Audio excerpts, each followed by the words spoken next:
हिंदुओं की पवित्र किताब मनुस्मृति में शूद्रों यानी ओबीसी जातियों के बारे में कितनी घटिया बातें लिखी हैं जिन्हें जानकर आपका खून खौल जाएगा। मनु कहता है कि इस दुनिया में ब्राह्मण सबसे श्रेष्ठ है और शूद्र यानी ओबीसी सबसे घटिया है। मनु का विधान कहता है कि ब्राह्मण शूद्रों को गुलाम बना सकता है। एक ब्राह्मण किसी शूद्र को चाहे वो खरीदा हुआ हो या ना खरीदा गया हो, नौकर का काम करने के लिए मजबूर कर सकता है, क्योंकि विधाता ने उसे ब्राह्मण का गुलाम बनने के लिए ही बनाया है। यानी मनुस्मृति कहती है कि जितनी भी वंचित जातियां हैं उनका जन्म ही ब्राह्मणों और कथित उच्च वर्णों की सेवा करने के लिए हुआ है। मनुस्मृति में ब्राह्मणों को सारे अधिकार हैं, जबकि शूद्रों को कोई हक अधिकार नहीं है। मनु तो ये तक कहता है कि अगर कोई शूद्र किसी ब्राह्मण या द्विज व्यक्ति को गाली दे दे तो उसकी जीभ को काट देना चाहिए। वो इस तरह की बातें अपने इस मनुस्मृति में लिखता है। मनु यही नहीं रुका, वो शूद्रों यानी आज की ओबीसी जातियों से इतनी नफरत करता है कि एक श्लोक में वो लिख देता है कि यदि शूद्र अपमान के साथ द्विज के नाम और जाति का उल्लेख करता है तो 10 अंगुल लंबी एक लोहे की गर्म कील उसके मुंह में ठूस देनी चाहिए। मनु आगे लिखता है, यदि कोई शूद्र अहंकार पूर्वक ब्राह्मणों को धर्म का उपदेश दे तो राजा उसके मुंह और कानों में जलता हुआ तेल डाल दे। अब आप अंदाजा लगा सकते हैं कि मनु ओबीसी जातियों से कितनी नफरत करता होगा। मनु कहता है कि ईश्वर ने खुद 4 वर्णों को बनाया है। मानवता के कल्याण के लिए सर्वोच्च निर्माता ब्रह्मा ने अपने मुख से ब्राह्मणों को, अपने कंधों से क्षत्रियों को, अपनी जांघों से वैश्यों को और अपने पैरों से शूद्रों को जन्म दिया है। दुनिया भर में इंसान सिर्फ एक ही प्राकृतिक तरीके से पैदा होते हैं, लेकिन मनु ब्रह्मा के किसी भी अंग से बच्चे पैदा करवा दे रहा है। यह टेक्नोलॉजी भी कमाल की है। मनु कहता है कि भगवान ने कहा कि शूद्र का कर्तव्य निष्ठा पूर्वक और बिना शिकायत किए उच्च वर्णों की सेवा करना है। मनु तो यह भी कहता है कि शूद्रों के पास कोई भी प्रॉपर्टी राइट नहीं होना चाहिए। मनु कहता है कि शूद्रों यानी ओबीसी जातियों के पास खुद की कोई प्राइवेट प्रॉपर्टी नहीं होनी चाहिए। वो मनुस्मृति में लिखता है कि धनवान शूद्र का अस्तित्व ब्राह्मणों के लिए बुरा है। एक ब्राह्मण शूद्र के माल पर कब्जा कर सकता है। यानी अगर आज मनुस्मृति का दौर होता, बाबा साहेब डॉक्टर अंबेडकर का संविधान नहीं चल रहा होता, तो ओबीसी ना घर बार बना पाते, ना गाड़ी खरीद पाते और ना ही उनके पास कोई खेती की जमीन होती या कोई प्रॉपर्टी होती। मनु यही नहीं रुका, वो ये भी कहता है कि शूद्रों के नाम ऐसे होने चाहिए जिससे दास्ता यानी गुलामी का भाव आए। इस बारे में मनु कहता है, ब्राह्मण के नाम का पहला भाग शुभता को दर्शाने वाला होना चाहिए। क्षत्रिय का शक्ति से संबंधित, वैश्य का धन से जुड़ा हुआ, लेकिन शूद्र का नाम तुच्छता को प्रकट करने वाला होना चाहिए।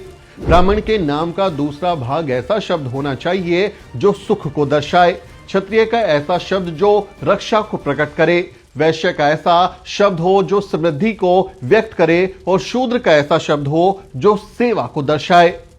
ओबीसी के साथ साथ क्षत्रियों को भी ब्राह्मणों से नीचे बताते हुए मनु लिखता है कि 100 वर्ष का क्षत्रिय भी 10 वर्ष के ब्राह्मण बालक को अपने पिता के समान मानकर व्यवहार करे। आज आप अपने मित्रों के साथ बैठकर लंच या डिनर एंजॉय कर सकते हैं, लेकिन मनुस्मृति में मनु कहता है कि शूद्रों के साथ खाना नहीं खाना चाहिए। मनु लिखता है, ब्राह्मण को कभी भी अन्य वर्णों के व्यक्तियों को भोजन के लिए आमंत्रित नहीं करता चाहिए। यदि वे ब्राह्मण से भोजन की याचना करे तो ब्राह्मण उन्हें अपने बचा हुआ भोजन का हिस्सा दे दे। ये बचा हुआ भोजन भी ब्राह्मण स्वयं न देकर अपने सेवकों के द्वारा घर के बाहर परोसे।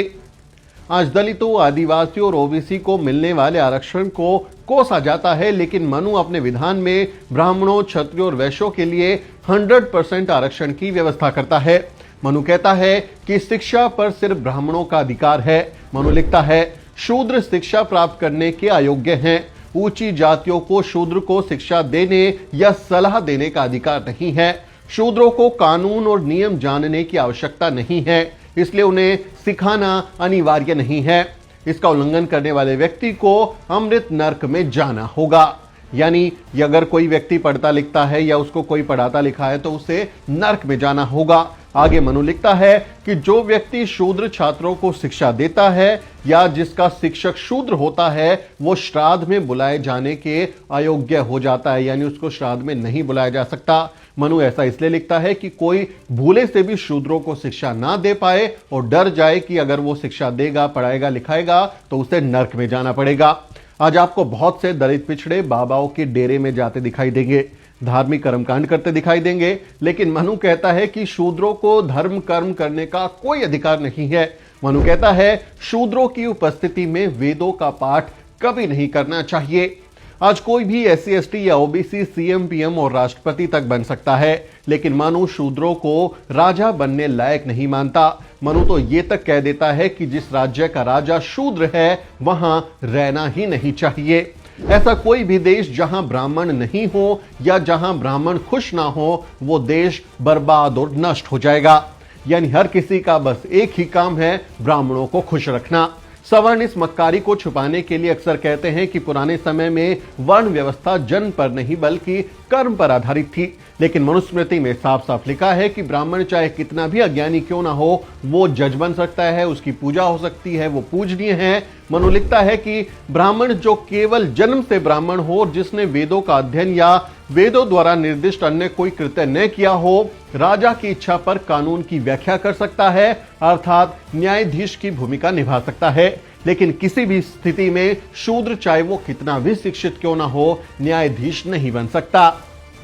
मनु राजाओं को डराने के लिए कहता है कि अगर आपने शूद्रों को कोई बड़ा पद दिया तो आपके राज्य का नाश हो जाएगा। मनु लिखता है वो राज्य जिसका शासक इस बात को देखता रहे कि एक शूद्र कानून का निपटारा कर रहा है, उस राज्य का पतन उसी प्रकार होगा जैसे कीचड़ में फंसी गाय का होता है। मनु शूद्रों के लिए जन्म के आधार पर गुलाम बनाए जाने की बात करता है। मनु लिखता है कि कोई भी ब्राह्मण जो किसी अन्य ब्राह्मण को गुलाम बनाता है या बनाने की कोशिश करता है उसे कम से कम 600 पन का दंड दिया जाएगा, लेकिन ब्राह्मण शूद्र को बिना किसी पारिश्रमिक के अपनी सेवा करने का आदेश दे सकता है, क्योंकि शूद्र को ब्रह्मा ने ब्राह्मणों की सेवा के लिए ही बनाया है। यहां तक कि यदि एक ब्राह्मण शूद्र को गुलामी से मुक्त कर दे तब भी वो शूद्र गुलाम ही बना रहेगा, क्योंकि उसका सृजन गुलामी के लिए ही किया गया है। उसे कोई भी व्यक्ति पूरी तरह से मुक्त करने का अधिकार नहीं रखता। मनु किसी शूद्र पुरुष द्वारा कथित ऊंची जाति की महिला के साथ सेक्स करने पर सख्त सजा का प्रावधान करता है। मनु लिखता है कि यदि कोई शूद्र ऊंची जाति की किसी महिला के साथ संबंध बनाता है तो उसका लिंग काट देना चाहिए।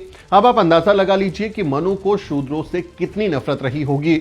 मनु यहीं पर नहीं रुका, आगे वो लिखता है कि शूद्रों को अगर स्वर्ग पाना है तो उसे ब्राह्मणों की आजीवन सेवा करनी होगी। वो लिखता है यदि कोई शूद्र केवल अपना पेट भरना चाहता है तो वो वैश्य की सेवा कर सकता है, यदि वो स्थायी आजीविका चाहता है तो वो क्षत्रिय की सेवा कर सकता है, लेकिन यदि वो स्वर्ग जाना चाहता है या अगले जन्म में उच्च या श्रेष्ठ वर्ग में जन्म लेना चाहता है तो उसे ब्राह्मण की सेवा करनी चाहिए। शूद्र का सबसे पवित्र कर्तव्य ब्राह्मणों की सेवा करना है और हमेशा ब्राह्मण शब्द को अत्यंत भक्ति के साथ उच्चारण करना है। ऐसा शूद्र मोक्ष प्राप्त करेगा, अन्यथा वो सबसे बुरी मौत मरेगा और सबसे भयानक नरक में जाएगा। शूद्र को ब्राह्मणों की सेवा करनी चाहिए, चाहे वो स्वर्ग की इच्छा के लिए हो या इस जीवन और अगले दोनों के लिए। जो व्यक्ति ब्राह्मण का सेवक कहलाता है वो अपने सभी लक्ष्यों को प्राप्त करता है। ब्राह्मणों की सेवा को शूद्र के लिए एकमात्र उत्कृष्ट कार्य घोषित किया गया है। इसके अतिरिक्त जो कुछ भी वो करेगा वो व्यर्थ होगा और उसका कोई फल नहीं होगा। आज आप मेहनत करते हैं, अच्छी सैलरी कमाते हैं और अपने घर परिवार के लिए सुख सुविधाएं जुटाते हैं, लेकिन मनु की नजर में आपका ऐसा करना ब्राह्मणों को दुखी करना है। वो कहता है कि आपका अस्तित्व तो सिर्फ ब्राह्मणों की सेवा करने के लिए है, लेकिन अगर आप आज ठीक ठाक रह रहे हो तो मनु को बहुत तकलीफ होगी। मनु इस बारे में लिखता है कोई भी शूद्र भले ही उसके पास धन इकट्ठा करने की शक्ति हो, अतिरिक्त संपत्ति का संग्रह नहीं कर सकता। ऐसा इसलिए क्योंकि एक सेवक व्यक्ति जिसने धन इकट्ठा कर लिया हो वो अभिमानी हो जाता है, उसमें घमंड आ जाता है और अपने अहंकार या उपेक्षा से वो ब्राह्मणों को कष्ट पहुंचाता है। इंसान को जन्म के आधार पर 4 वर्णों में बांटने वाले मनु को कुछ हिंदू पूजनीय मानते हैं, जबकि उसी मनु ने शूद्र यानी आज की ओबीसी जातियों के बारे में इतनी घटिया बातें लिखी हैं कि उन्हें पढ़कर आपका खून खुल जाएगा। सिर्फ शूद्रों के लिए ही नहीं बल्कि महिलाओं के लिए भी मनुस्मृति में बहुत ही घटिया बातें लिखी हैं और उन्हें पुरुषों का गुलाम बताया गया है। इसीलिए 25 दिसंबर 1927 को भारतीय संविधान के निर्माता बाबा साहेब डॉक्टर अंबेडकर ने मनुस्मृति को सार्वजनिक तौर पर जलाया था। ऐसी नफरती किताब को आज भी हर साल जलाया जाता है। उम्मीद है कि आपको मनुस्मृति की सच्चाई पता चली होगी और आप भी इस घटिया किताब को नकार देंगे। जो लोग बहुत खुश होते हैं कि मनुस्मृति धार्मिक ग्रंथ है, बहुत अच्छी किताब है, उनको ये वीडियो भेजिए और उनको हम उम्मीद करते हैं कि ये देखने के बाद उनका भी नजरिया बदल जाएगा। आपको ये जानकारी कैसी लगी कमेंट में जरूर लिखें। आपसे अपील है कि वीडियो को शेयर करें और द न्यूज वीक को सब्सक्राइब करना ना भूलें। वीडियो के अंत में आपसे एक छोटी सी अपील। साथियों, अगर आपको द न्यूज वीक का काम पसंद है और आप चाहते हैं कि हम यूं ही अम्बेडकरवादी पत्रकारिता करते रहें तो हमारी आर्थिक मदद जरूर करें। आप अपनी स्क्रीन पर दिखाई दे रहे इस QR कोड को स्कैन करें और न्यूज वीक फाउंडेशन के खाते में अपनी दान की राशि भेजें। QR कोड के अलावा आप UPI के जरिए भी मदद कर सकते हैं। आप हमारी UPI ID newsweek@yes बैंक पर भी मदद भेज सकते हैं। इसके अलावा आप हमारे अकाउंट में भी मदद भेज सकते हैं। खाते का नाम है news week foundation, account number है 02358800000640। IFSC कोड है YesB000235। बैंक का नाम यस बैंक है और ब्रांच है नेहरू पैलेस दिल्ली। आप डोनेशन के एवज में इनकम टैक्स में भी छूट पा सकते हैं। डोनेशन की रसीद पाने के लिए ट्रांजैक्शन का स्क्रीनशॉट हमें भेजें। टाइप करें डोनेशन स्पेस आपका नाम और हमें 8595794224 पर व्हाट्सएप करें।